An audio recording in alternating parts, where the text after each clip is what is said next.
If you don't diversify your investment portfolio, you could end up losing it all. But most business owners don't know how to diversify to mitigate those risks. That's why we created this resource for you. This passive investing guide is a must-have if you're planning to invest in businesses. Don't hesitate. If you have more than 25 grand liquid, then you can't afford not to take advantage of this resource.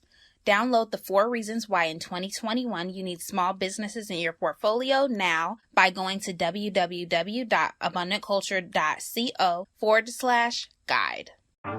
Welcome back to the Abundant Culture Podcast, where business owners like you come to learn how to grow the valuation of their companies so they can sell in the future. On this show, you'll learn how to sell for top dollar and invest in profitable businesses around the country. Now, here are your hosts, Jazz and Joe.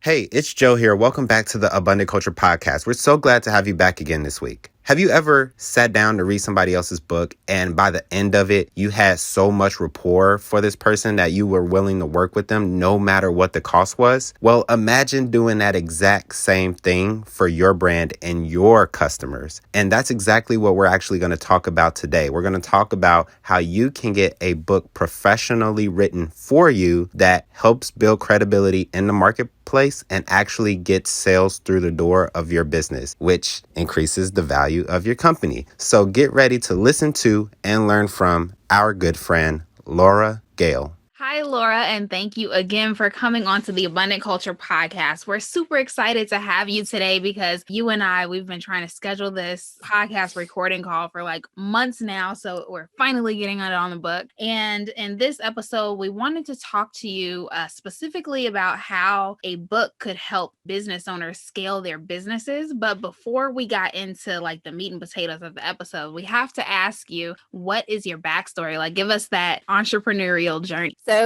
I went to school for writing and publishing, and straight out of college, I got an internship at one of the big publishing houses. I grew up in Australia, so this was in Sydney, and I worked there for several years. This was around the time that Amazon was kind of starting to really compete with the big publishers, and it was not going well for the publishers. So I think it was 2011, a huge amount of my team got laid off, and I was really lucky to keep my job at the time, but I just thought, this is going badly. I need to figure out how to make money on my own because publishing might not exist in a few years. So I sort of struck out and started doing content marketing, copywriting, just taking basically any writing gig that I could get. And, you know, some of them were like $40 for an article. Like, it was not good at the start. It took a really long time to kind of figure out how to get clients reliably and what to focus on. But once that kind of picked up, people started saying, well, you used to work in publishing, right? And you know how to write and you good with deadlines and everything. So maybe you should focus on books. A couple of clients asked me to do a book for them. And I sort of said, well, if you're game, then we'll give it a try. And that was many years ago now. And it has kind of just snowballed from there. People are really, really keen to write books about their businesses. And so I've just had a massive amount of work, and it's kind of no end in sight. That's awesome. And no end in sight. I guess that can be exciting, but it could also be like overwhelming too. A little bit. I was sort of counting up the amount of words that I have to write this year and thinking probably best not to calculate that number again. Wow. Yeah, definitely.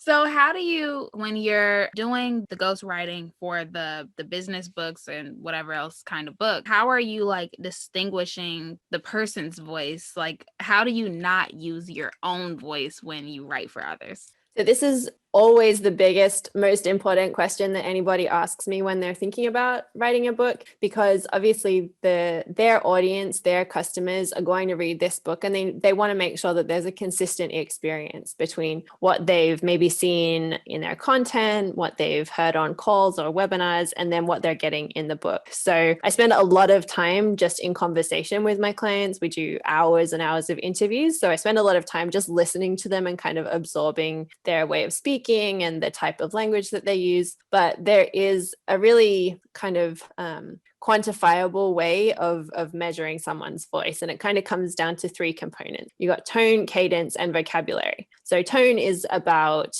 how you do you speak in a very academic way? Are you very kind of down to earth and chatty? What's the kind of attitude of your speech? Then you've got cadence, which is the rhythm that you speak at. So some people speak in very long, flowy sentences, and other people are very sort of sharp, staccato, very short sentences. And then you've got vocabulary, which is obviously your word selection. So are you using what we call $5 words, big fancy words, or are you using very simple, easy language? So once you've kind of figured out those aspects and sort of mapped it out, then you have a pretty good way of tracking what somebody's voice should sound like. Oh, that's cool. I never knew that you could break it down into different parts. I think that's very interesting. So for the average business owner or the average small business owner, can you kind of explain to them, or explain to us rather, what can a book do for our business? Because I think it's really, really interesting where, we're entering this realm where a lot of entrepreneurs are writing very entrepreneurial books. And I think it's awesome. But what are some of the motivations behind that, in your opinion? So there are a few reasons that people want to write books about their businesses. One is they've always wanted to write a book, and this is the thing that they know best. And so that's a good reason. There is also their legacy. Maybe they are really proud of what they've been able to achieve, and they kind of want to be able to share that with a wider audience and start sort of thinking about what they want to give to the world. And then the third is obviously to grow the business. So these things can all be present and true. It doesn't have to be one or the other. But the growth of the business is obviously a pretty driving force for most entrepreneurs. So there is a lot of credibility that comes with writing a book. There's a lot of visibility that comes with writing a book. It really differentiates you from the other people in your market, because if you've written a book and everybody else hasn't, then obviously you're kind of going to become the go-to expert. It's a really good way of building a moat around your business and sort of creating that really strong competitive advantage. Oh, that's awesome. So basically, it's just a way to really solidify your brand into the minds of your customers and the people who read your book. Yeah, it's a great way to kind of build that know, like, and trust factor that we always talk about in marketing.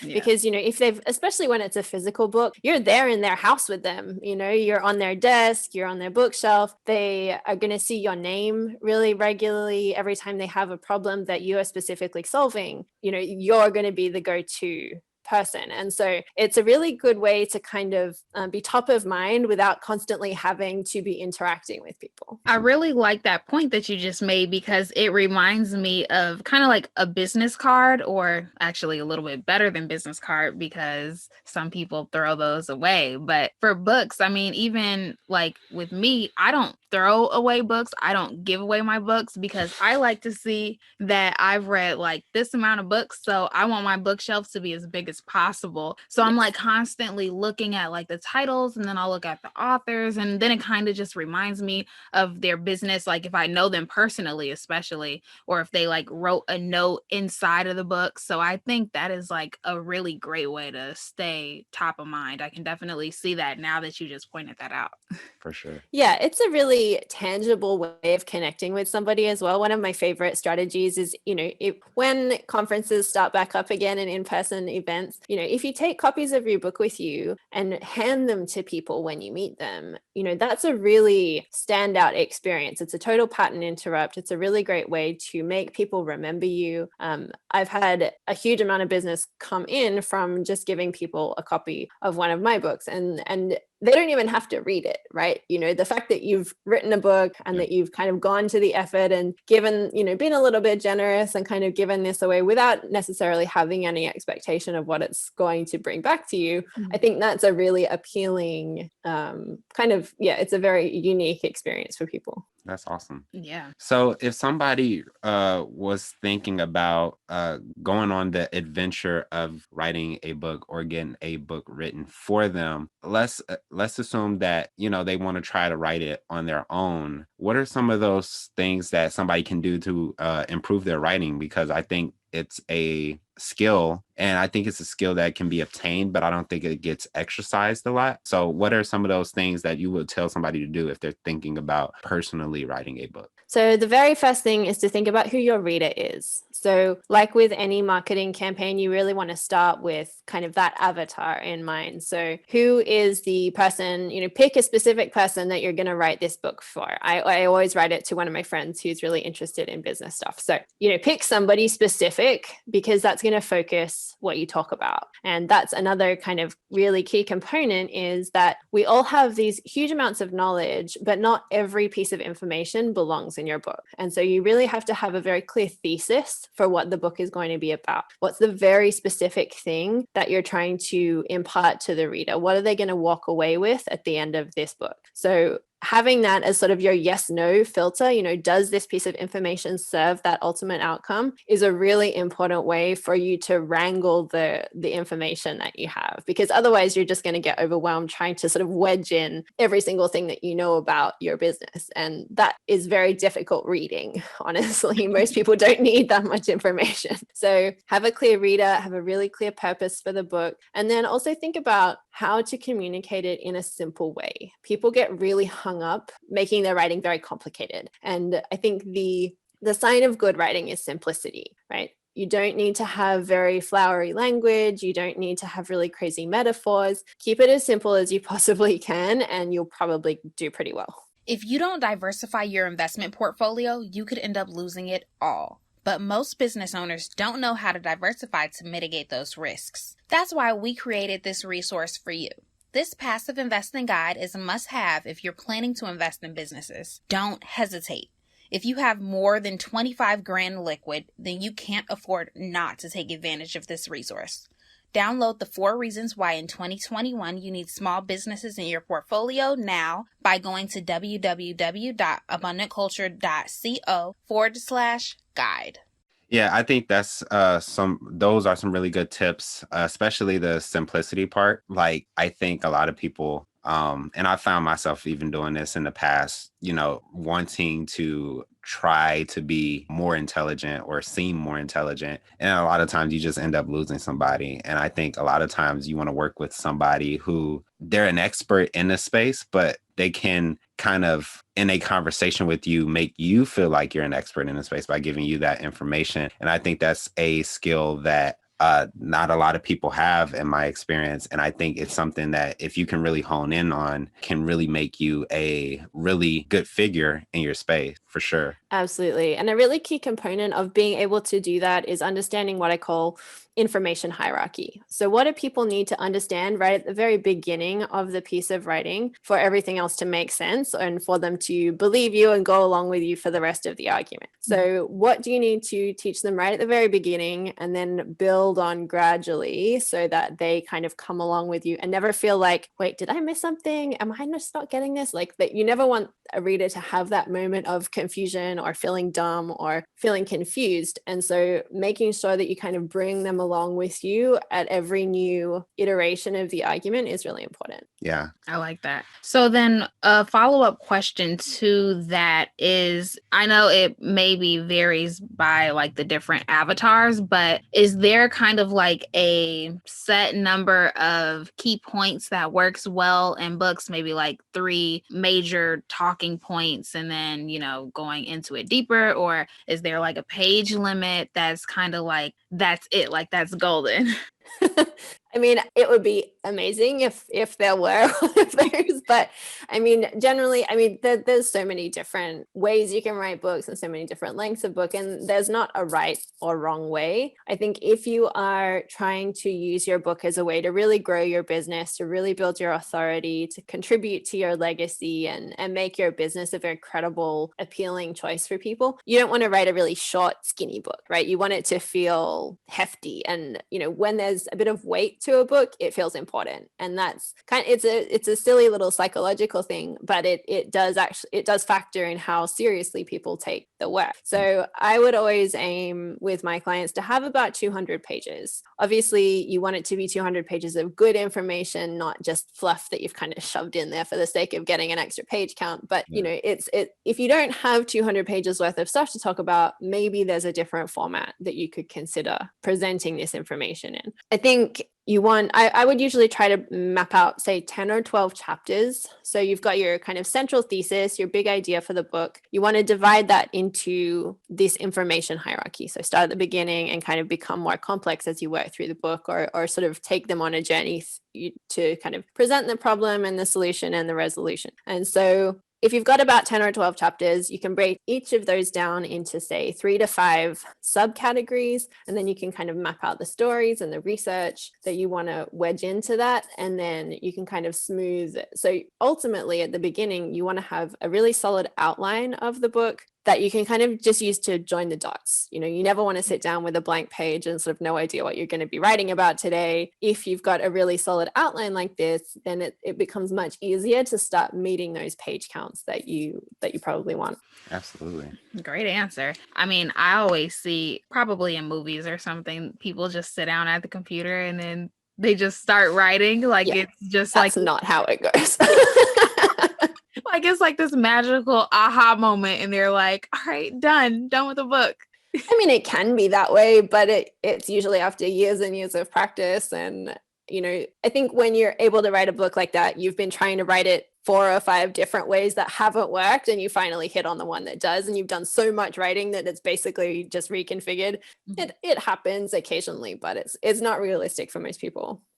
Right. So then when should a business owner write their own book versus when should they hire someone to write the book for them? So, like you said earlier, writing is a real skill set, and a lot of people don't feel like they've got that skill set dialed in, or maybe feel like they could start and then they get stuck part way because maybe they run into a problem that they haven't solved before.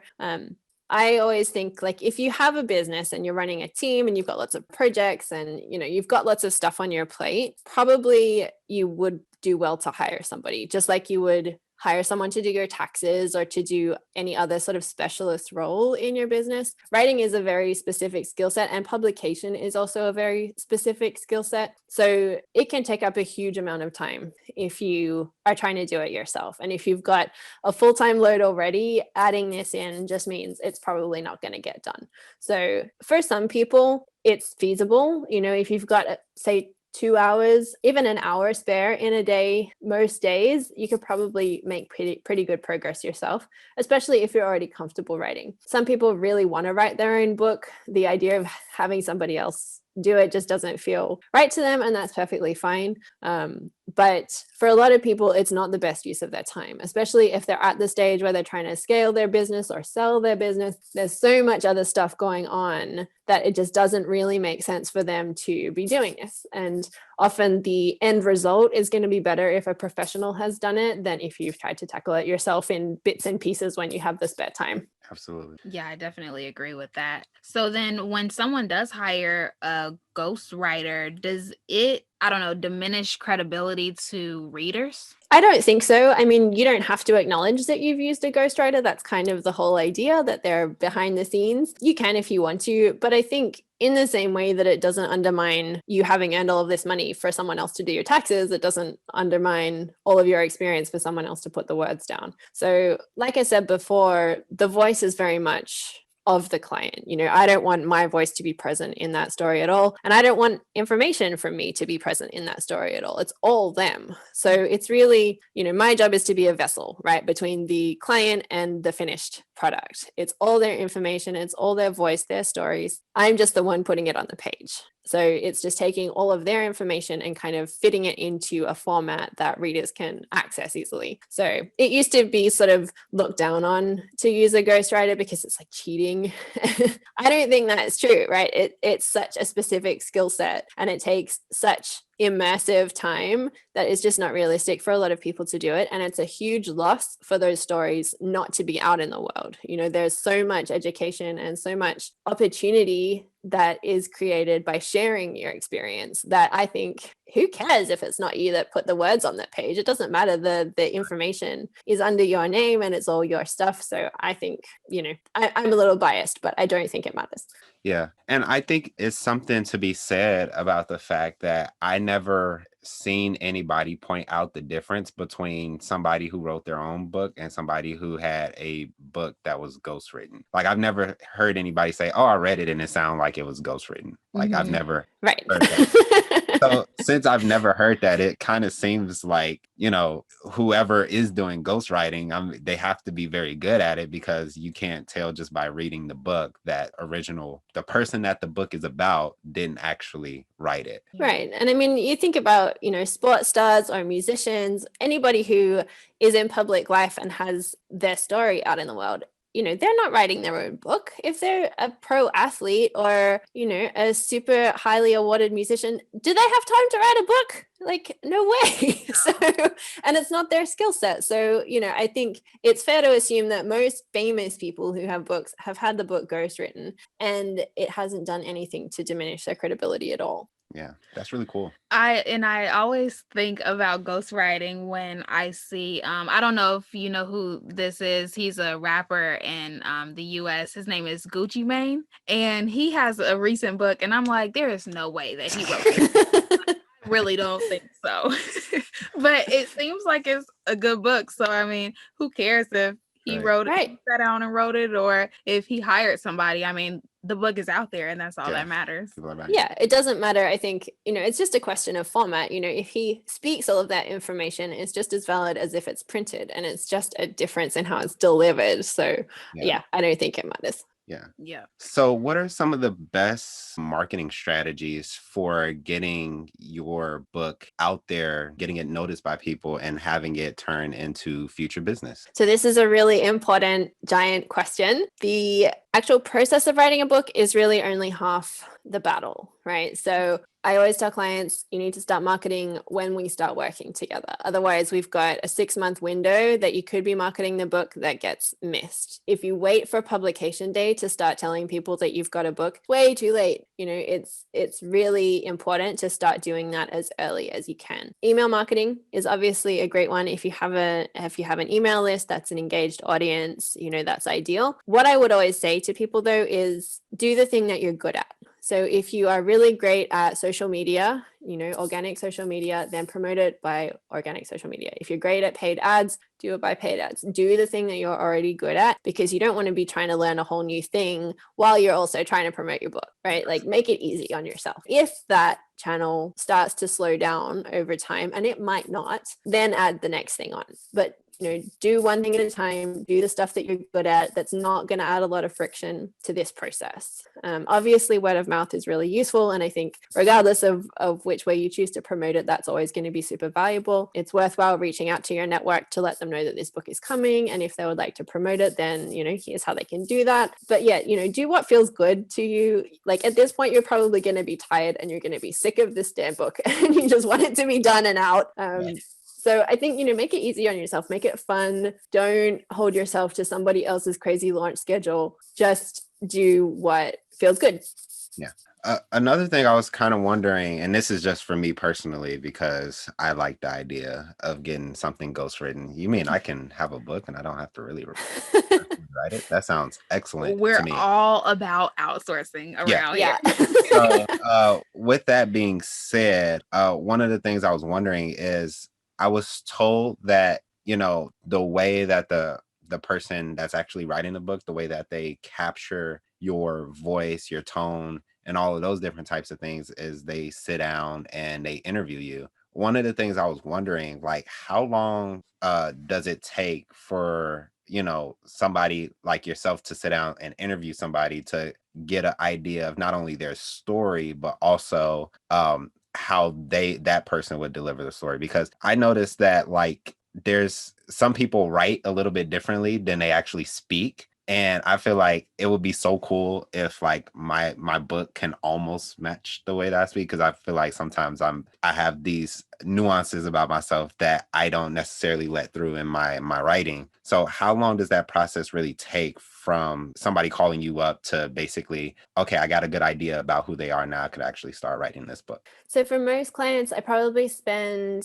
12 to 15 hours in interviews. Obviously, there's a whole lot of conversations that happen before that. My primary focus when I start with a new client is I want to develop really good trust and really good rapport. We're going to spend a lot of time together, so I want to make sure we get get along and that we're comfortable with each other. You don't mind me prodding you a little bit when you say like there's some nuance, right? And a lot of that comes from your experience, and business is hard, right? So there's always some stuff that comes up in this process, and you need to be comfortable talking about that. So there's a lot of kind of foundational setup to make sure that that's a good experience for you. But then there's usually say 12 to 15 hours, sometimes a little bit more, depending on how much content there is. But for most, each chapter, we would probably spend an hour to an hour and a half kind of going through, just asking lots and lots of questions about all of this material. I would record that and then go away and have it transcribed, and then sort of turn that into the basis for that chapter. So that process would probably take 6 to 8 weeks. And then obviously you sort of go into the drafting stage and then into editing and so on. That sounds really cool. And I think, interviewing for someone between that 12 and 15 hour mark, I feel like you can get a lot of information through that. Because there's been times where I was listening to like Joe Rogan's podcast and have like a 4-hour podcast or something like that. And I just love the person after the 4 hours. And it's like, now I start listening to other stuff that they did. Like I know them, but I have no idea outside of the interview who they are really. But I think, that is a decent amount of time to like interview somebody. And I think that's really cool. Yeah. And it means that you have a real relationship with them at the end of the conversation, right? And that's kind of, like you say, you go away feeling like you know so much about this person and you're really invested in them. And I think that is what makes the material really engaging, because it's alive, right? It's based on a real relationship. And the reader, I think, gets kind of the halo effect of that relationship. So it makes a really big difference, I think, to work with somebody that you really enjoy. I've turned down various projects because I just think like, you and I are not a good fit. We are not going to have that easy dynamic. And it's really important, it really is going to affect the outcome. So pick somebody that you feel good about working with. Noted. Absolutely. For sure.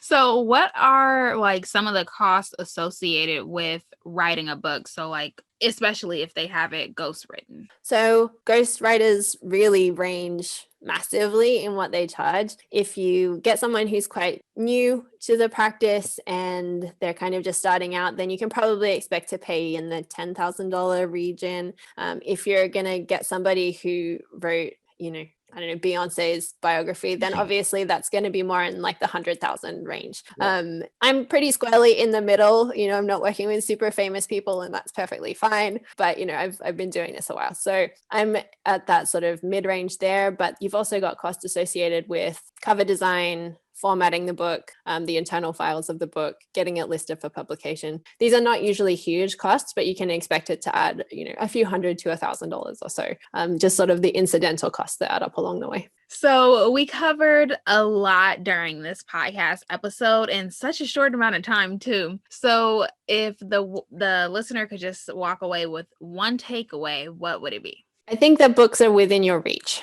Don't be intimidated by how big a deal it seems or how much work it feels like. There's always a way to get it done. If the best way for you to get your ideas out is not to write it, but to dictate it or to make voice notes or, do what works for you, right? There's a lot of different ways that you can go through this process. It's really just a question of figuring out what you want to say, who you want to say it to, and the best way for you personally to say it. Absolutely. So we ask this question to everybody who comes on because we always get very unique and interesting answers. And since you're on the Abundant Culture podcast, the question is, when it comes to either your personal life, your business life, or even your spiritual life, how do you like to spread abundance to the people around you? I think for me, it's about making everything I know available to everybody who wants it, right? I think that we live in this moment in time where information has become very democratized. And I think that's super, super exciting. And I want to push that forward as much as I can. And so, I run a podcast of my own about teaching writers how to run their business side, of what they're doing. And that's super gratifying because that's the sort of thing that can really make or break someone's ability to contribute to that information that we all can access. And so, my job is really to get as much information and experience out of as many people as I can. I really want to just constantly be that vessel. So I'm trying to always think about how can I strip away all of the resistance that's going to slow down people's access to this information. So I suppose I try to think of it as like abundance comes by stripping away all of the ego and all of the fear and all of the sort of anger and hoarding that happens in so much conversation about, I've experienced this, or, I think people get very defensive about their sort of little area of expertise. And I just think there's too much good stuff in the world and too much opportunity to be had to be hoarding it like that. So my goal is always to make it more available. That's so awesome. I totally agree. So for the listener that they think you're awesome and they're like, yes, I need to get a book out, but I don't have the time, or maybe they just want to learn more about you or whatever the case may be, how can they get in contact with you or your team? So my website is lauraiswriting.com. You can head over there. I have a daily email. I write about writing and sort of the process of it and the emotional side of it and the psychological side of it. So there's a lot of content on there about, how to do this process, but the website is the best way to get in touch with me. And I'd love to hear from you guys. Awesome. Well, thank you again, Laura, so much for coming onto the podcast. You gave us a wealth of knowledge, and honestly, you just gave me a lot of good ideas too that I can't wait to implement. So thank you again for coming onto the Abundant Culture podcast. Thank you so much for having me. It's been really lovely.